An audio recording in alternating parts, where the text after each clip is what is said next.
Joyce and Sam Knott receive a phone call from their daughter, Cara, at about 8 a.m.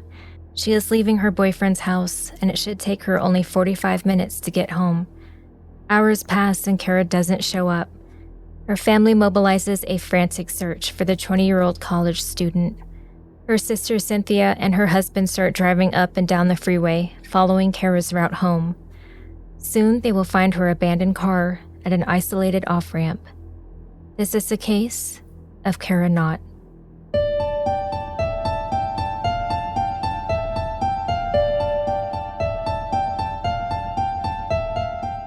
Greetings, this is California Crime with Amy Jean.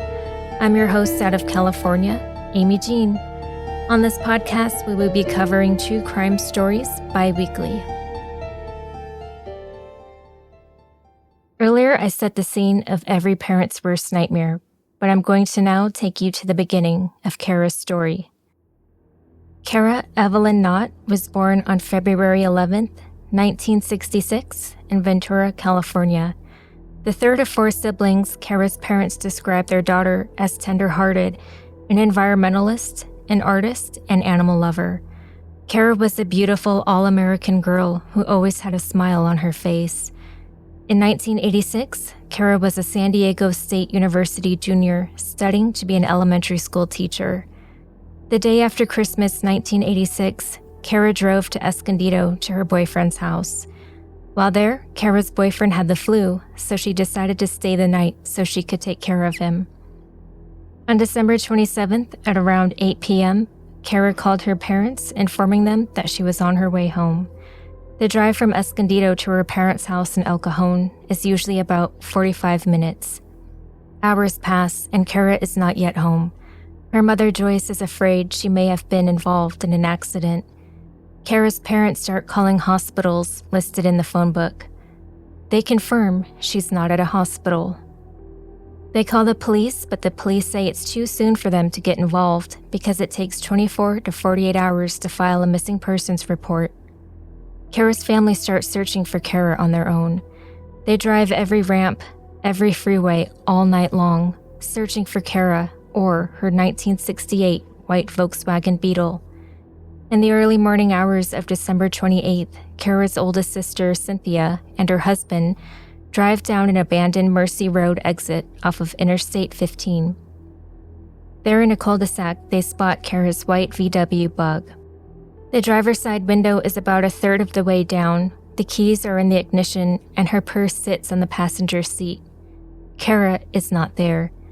They rush to a payphone to call the police. Later, Cynthia would state that at the time, it was nauseating because she knew something terrible had happened. Police begin to canvass the area, while Sam Knott, Cara's father, waits nearby. Then police make a heart-wrenching discovery. In a nearby ravine lies Cara's lifeless body. She is still in the purple sweatsuit and white leather boots her boyfriend last saw her wearing. She's been thrown from a bridge 75 feet above. Police quickly determined that it wasn't the fall that killed her. She was dead before she was thrown off the bridge. They know this because they can see rope burns on her neck. That's not all. There are other signs that Cara has been attacked. There is a contusion across her forehead, as if she was struck by something. They also find blood drops on her boots. Furthermore, police see tire tracks on the bridge, as if a car had come to a sliding stop. They also see a card and receipt from a Chevron off of Villa Rancho Parkway. Authorities follow the lead from the Chevron card and receipt. They question the gas station attendant on duty that night, and he remembers seeing Cara alone in a car around 8:30 p.m. Detectives wonder what the killer's motive could be. Cara isn't sexually assaulted or robbed. With a high amount of media coverage and concern in the community, police create a tip line. The California Highway Patrol even does a special report with local San Diego news, advising drivers how to stay safe on the freeways. The CHP assigns their star patrolman, Officer Pryor, to conduct an interview and ride-along with reporter Rory Devine. After the special report, police get a tip from a local TV station. The station received a phone call from the mother of a young woman who was stopped by a patrolman. The daughter claims the officer flirted with her and made sexual advances. This isn't the only tip coming in. Dozens of women report similar encounters with the same patrolman. Who's the patrolman? Officer Pryor, who did the special report on freeway safety. Craig Pryor, 36 at the time, is a 13-year veteran with a spotless record. He is known for having the cleanest car, writing the most tickets, and doing things by the book. He is married with 3 children. As more tips come in, women report that Pryor pulled them over for either minor or non-existent violations. He would also invite women to sit in his car and talk with them for hours. Even more concerning, most of the women state they were pulled over on Mercy Road. The tips show that there are over 20 women who look similar to Cara, drive a similar car to Cara, and who have a similar story to her. The San Diego Police Department began a formal investigation of Craig Pryor. Police confront Pryor, who denies any inappropriate behavior. He states that when stopping someone, they are upset and it is necessary to calm them down. He also has an alibi. His traffic tickets written after 8:30 p.m., the time frame police suspect Cara Knott met her attacker, hardly give him time to pull Cara off the freeway, kill her, and toss her over the bridge. Investigators are about to rule out Pryor until new evidence forces them to reconsider. Reports come in that on the night of Cara's murder, Pryor exhibited some odd behavior. He pulled into a gas station at a high rate of speed, slamming on his brakes. His hair and uniform were disheveled. He also had scratches all over his face.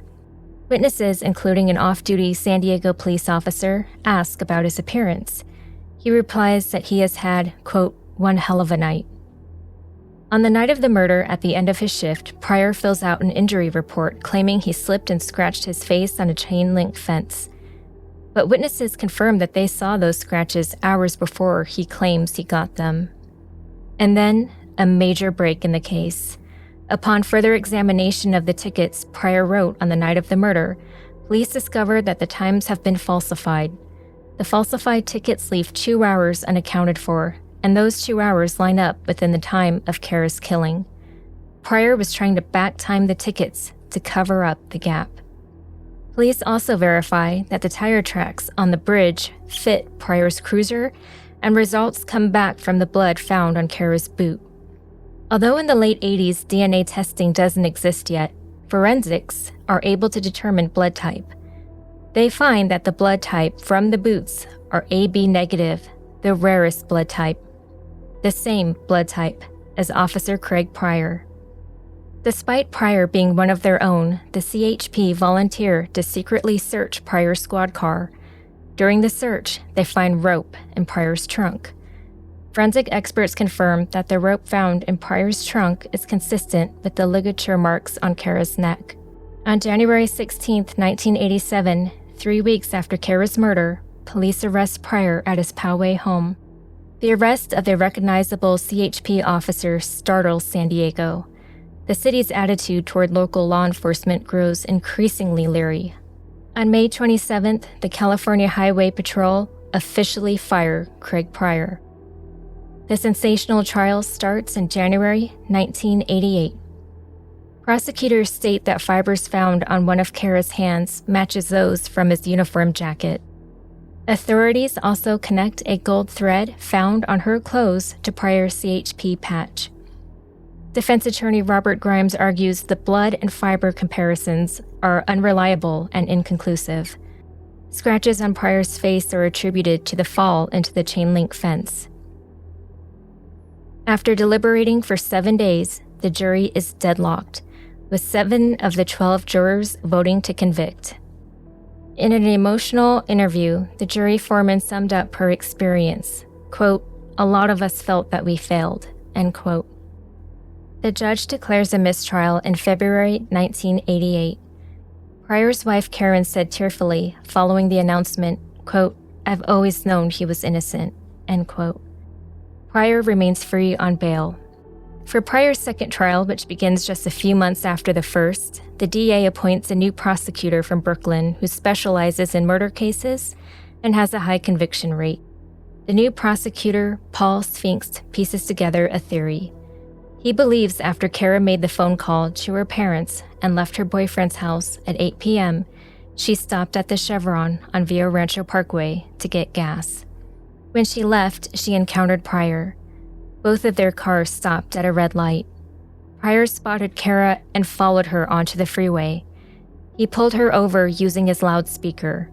He directed her down to the cul-de-sac that couldn't be seen from the freeway. Pryor approached her car.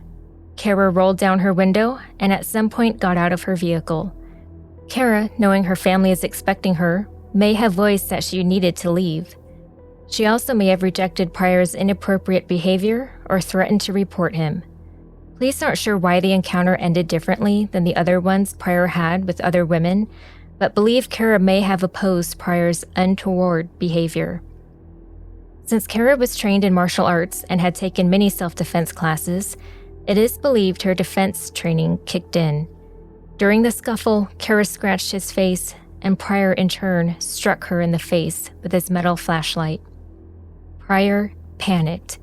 If Cara reported him to his superiors, not only would they know what he had done to her, but they would find out about his other unsettling traffic stops he had made in the past. Pryor saw no choice but to kill Cara. He strangled her and retrieved a rope from his trunk. He tied the rope around her neck and dragged her through the dirt to the side of the bridge. He then threw her over to the ravine down below. The prosecution argues that Pryor has a predatory nature.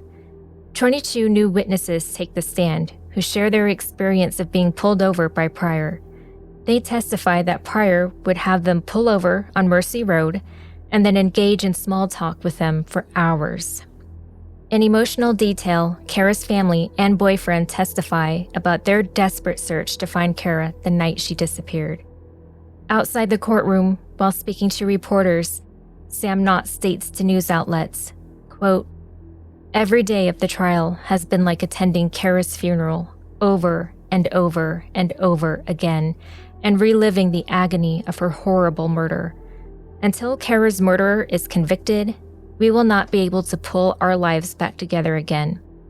He added, "It is our fervent hope that this predator will never walk in the streets again." End quote. This time the jury, made up of 6 men and 6 women, come back with a unanimous verdict. Craig Allen Pryor, guilty of first-degree murder. Pryor barely reacts. Superior Court Judge Richard Huffman makes it clear that he believes Craig Pryor is not only guilty of murder, but guilty of premeditation. He states, quote, "Mr. Pryor had to get a rope. There's no reason in this evidence for me to believe he walked around with the rope attached to his belt or held in his hand. He had to engage in a conscious decision in finding that rope and then to wrap it around a young lady's head." End quote. Pryor shows little emotion.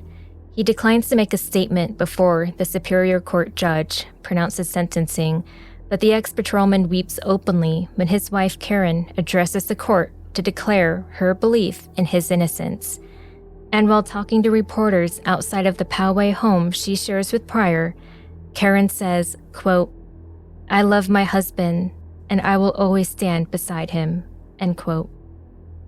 On August 4th, 1988, Pryor is sentenced to 25 years to life in prison.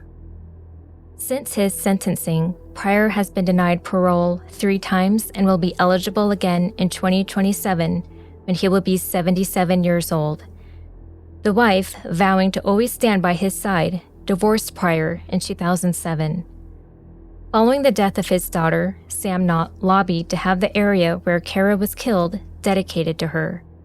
In 1996, the area was dedicated as the Cara Knott Memorial Oak Garden. In 1999, it was renamed the San Diego Crime Victims Memorial Garden, with the blessing of the Knott family. That year, Sam Knott planted oak saplings, which have since grown into large trees, their trunks circled by colorful memorials to other victims of violent crimes or missing loved ones. In 2000, while tending to a memorial garden he made for Cara, Sam died of a heart attack, not far from where his daughter's life was taken. Today, the largest memorial tree in that garden is the one dedicated to Cara Knott, and a bench dedicated to her father sits nearby. Joyce Knott, Cara's mother, told local reporters a few years ago that she thinks of her daughter every day. She also shared that she decided to redo Cara's room. When the wallpaper was pulled off, a surprise was waiting: drawings of flowers and words.